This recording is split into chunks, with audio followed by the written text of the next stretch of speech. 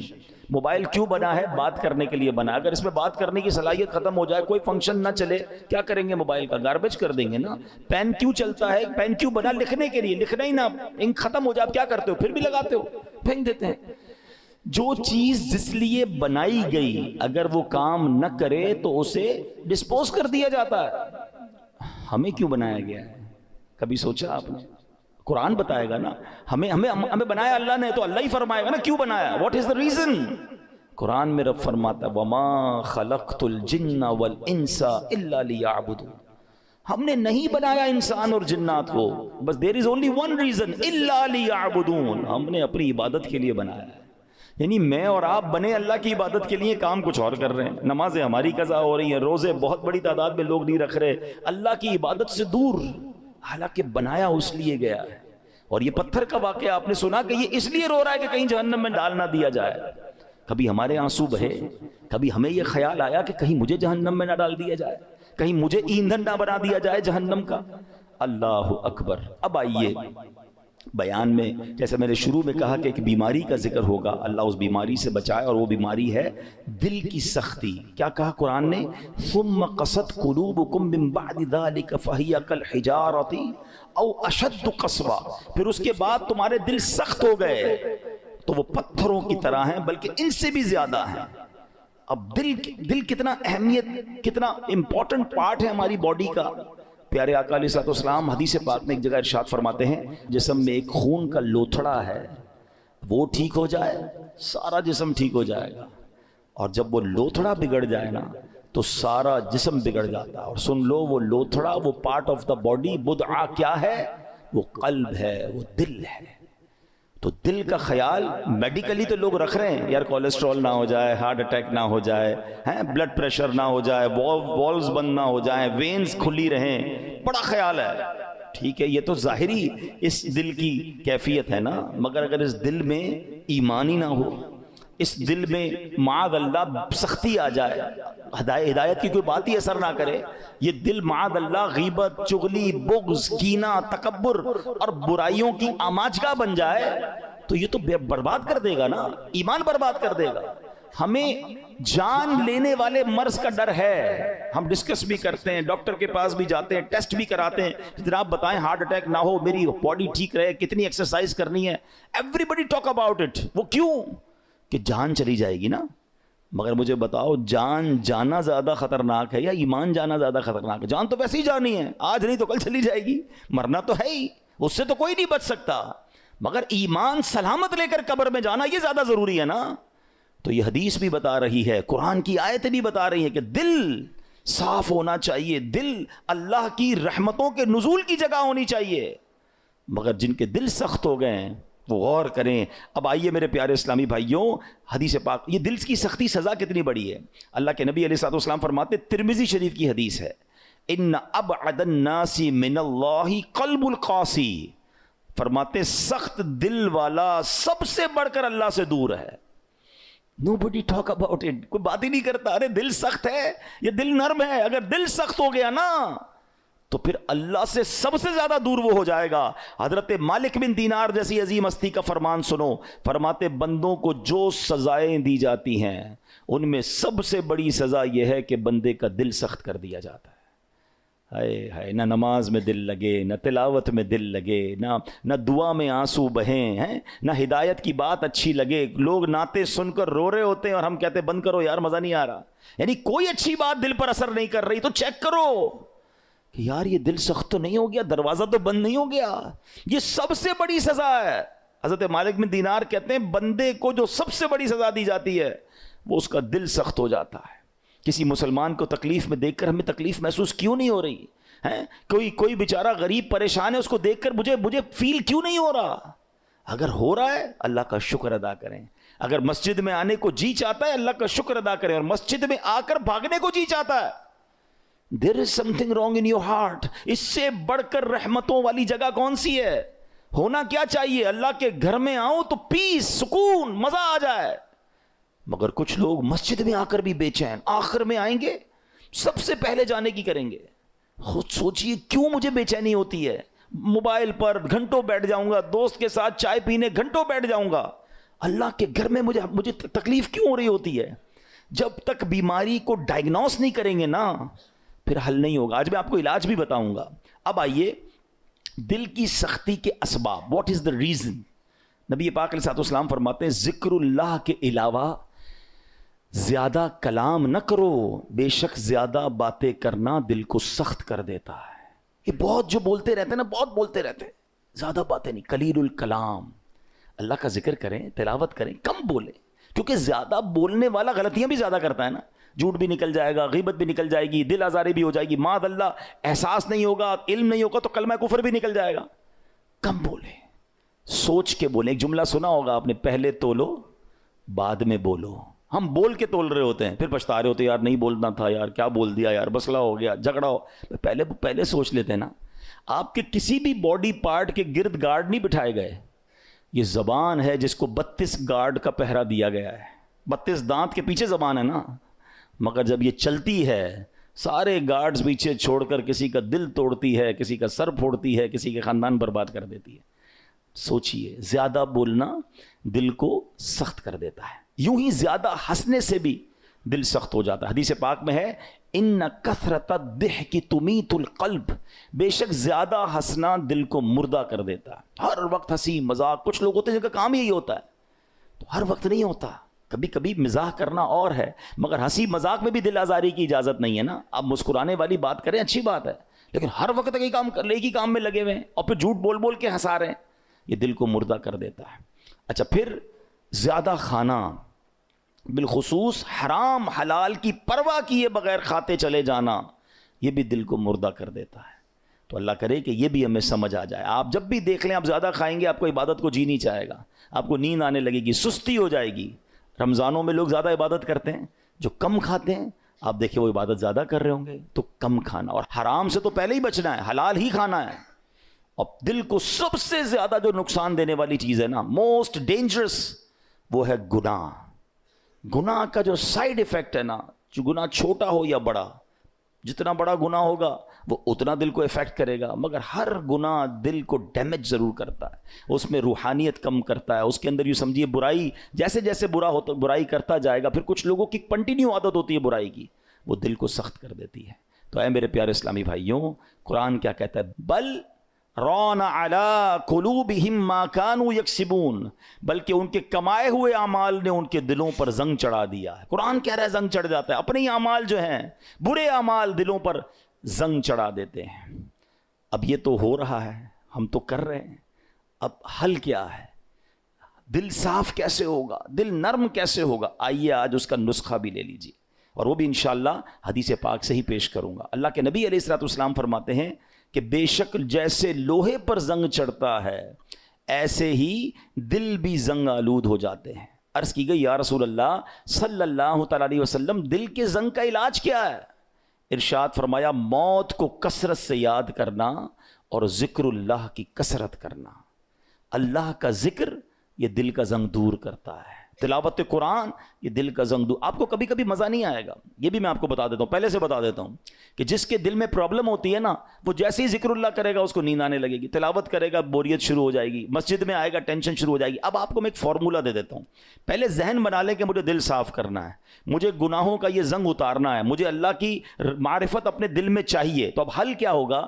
اب اس کو دنیا کی اگزامپل سے سمجھاتا ہوں۔ مثال کے طور پہ کسی کو بخار ہو جائے ہیں اور کوئی وائرس لگ جائے، کھانا اچھا نہیں لگے گا، پانی اچھا نہیں لگے گا، چائے اچھی نہیں لگے گی، جوس اچھا، گھر والے بیچارے سوپ بنا کے دیں گے، نہیں کھانا ہے، منہ کڑوا ہو جاتا ہے۔ آپ کیا کرتے ہیں؟